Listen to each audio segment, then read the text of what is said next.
episode of In the Shop with CustomLowz. It is episode 17. We are doing some organization today. I got a design, pretty badass box design I'm doing for a painter in Texas. Battery on. Every time, I swear I charge my phone all day. The second I go to pick up the phone to do a video, it wants to say I have a low battery. But either way, I'm doing a pretty cool underseat box for a pretty amazing painter out in Texas, Candy Killer Customs. I'll put a link for his Instagram. I'll put his Instagram name. I'll just put it in the video actually. So go follow him. Actually, he does amazing paint jobs. I mean, I haven't been there to see him in person, but what I can see on Instagram, this stuff is the best I've seen. So go check his work out. I'm designing an enclosure for him right now. I don't know if you can make it out in the background, but designing an enclosure for him right now. We're gonna do 2 Resilient Sounds 10s. He wants to do like a crazy enclosure, so I'm trying to whip up something that's insane. Try to top everything else I've done for underseat enclosures. We'll see how that goes. I'm working on this design now. Next, I got a huge piece of plexiglass in, as you can see right here, and I have nowhere to fucking put it. This thing is 111 inches wide, 41 inches tall, and I have all this other stuff that I need to organize. So today, instead of building a enclosure or working on the box, we're gonna work on building a cabinet to store some of this equipment. So you're gonna learn some cabinet building, I guess. A quick, easy cabinet you guys can maybe even build in your own shop. I'm gonna use 1 sheet of wood. I have a sheet of 3/4 particle board that has been sitting scrap. I got it as a piece of bottom sheet when I had a large wood delivery sent to me. So I'm gonna use that scrap wood. We're gonna start making a cabinet after I finish this design up. Hopefully you'll learn something. I'm sure you will though.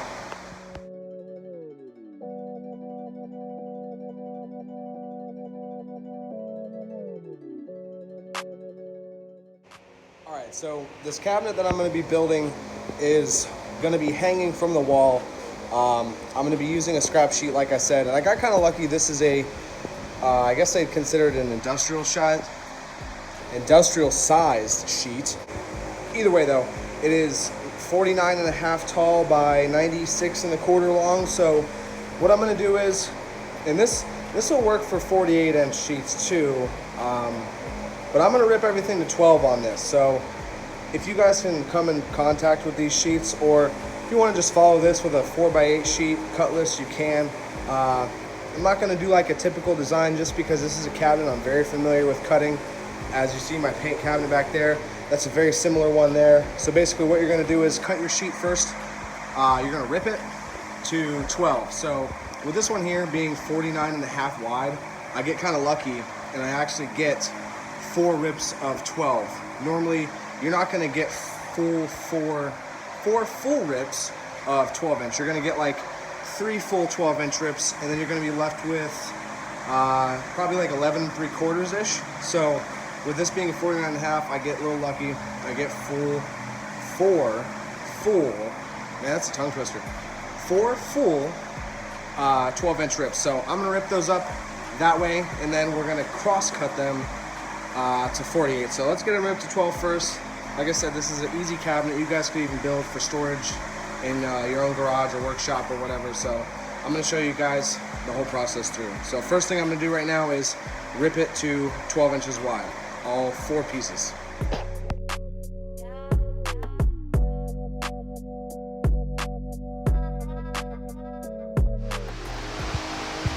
So we got all our pieces ripped. Now, like I said, with my sheet, I'm gonna get 4 equal 12-inch pieces. If you guys are working with a 4x8 sheet, I would recommend probably cutting it to 11.75, as that should get you an equal 4 pieces. It only loses you a 1/4 inch on the cabinet depth, but you still get those equal pieces. And then on the width of the cabinet, I'm gonna rip these at 48, because like I said, my piece is 98 inches or something like that, so I have plenty of space to rip 2 48-inch pieces. That way my cabinet is extra wide. If you're using a normal 96-inch piece, you cannot do that because your blade will take away some width from there. So I'd probably say you have to cut it at like 47.75 to be safe.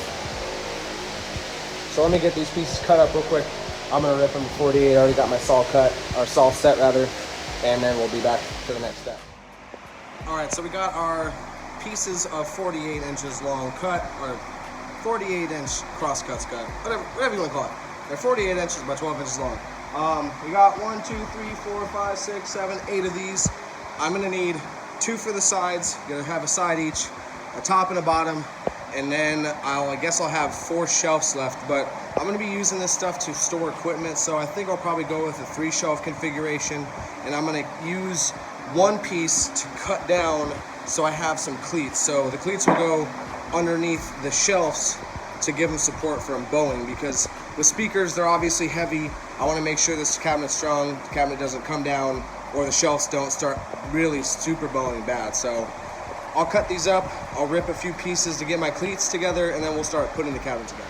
All right, so we got some pieces cut. These are my top, bottom, and my 3 shelves, and these are my cleats. I had 2 extra shelves just based off the size of the sheet I had. I know I've said that 100 times, but I just want to keep reiterating. So I think I'm going to do, for my top and bottom, I'm going to do a cleat each, and then for my 3 shelves, I'll do a cleat each, and then one will have an extra cleat just because I have the scrap wood, and I might as well probably do the middle shelf with the extra cleat in it. That way I can put some extra heavy stuff there, but this is coming out good. Going along good. Next I'm going to start attaching my cleats to my top, bottom, and shelf. So they're going to be attached like that. I'm going to use glue and screws, and on the ones that I have 2 cleats, I'm going to use glue and screw on one, and then I'm going to glue and Craig the other. So I'll bring you guys back once I have the cleats attached, and then we'll start getting the sides attached.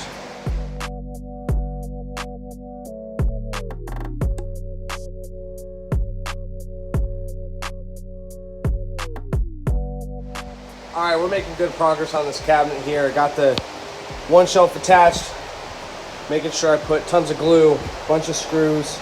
I did say 3 shelves for some reason, but I am only doing 2. So we're gonna have a shelf here and a shelf here. This does have the double cleat.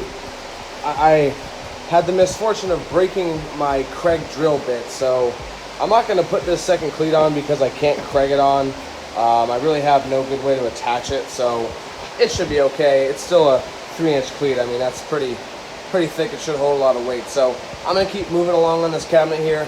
I'll bring you guys back when I make a little more progress. All right, got the cabinet done.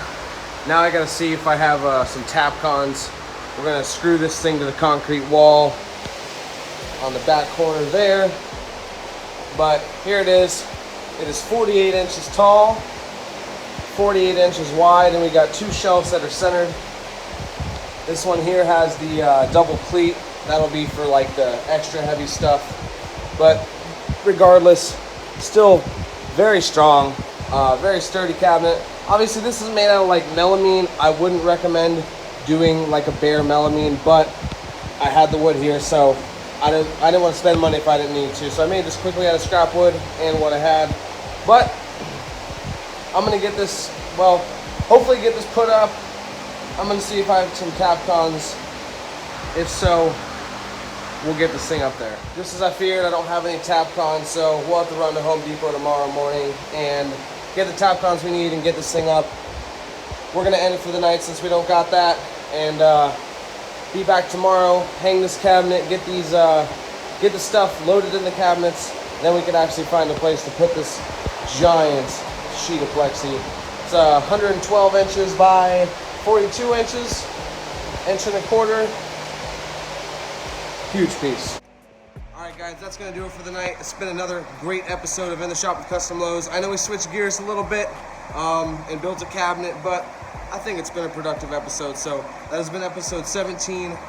Thank you guys so much for watching. For all of you who are just tuning in for this first episode, thank you for watching. Make sure you subscribe to my channel if you're not already. For all of you who've been watching for 17 episodes, I appreciate you guys that much more for sticking along with me. Did something a little different today, built a cabinet, but you guys hopefully still learned some stuff, and we got another episode down, so that's what's important, being consistent, sticking through, and actually making sure I'm posting every day. But either way, if you guys also need car audio equipment, make sure you check out my website, www.customlowz.com. You guys can get all your car audio gear needs there. I got wire, amplifier, speakers, subwoofers, subwoofer boxes, subwoofer enclosure designs, batteries, lithium, anything you guys are going to need. Make sure you check out my website, www.customlowz.com. I'll have all the links in the description below. And like I said, make sure you subscribe to my channel, like this video, and share it. And I'll be back again tomorrow with another episode.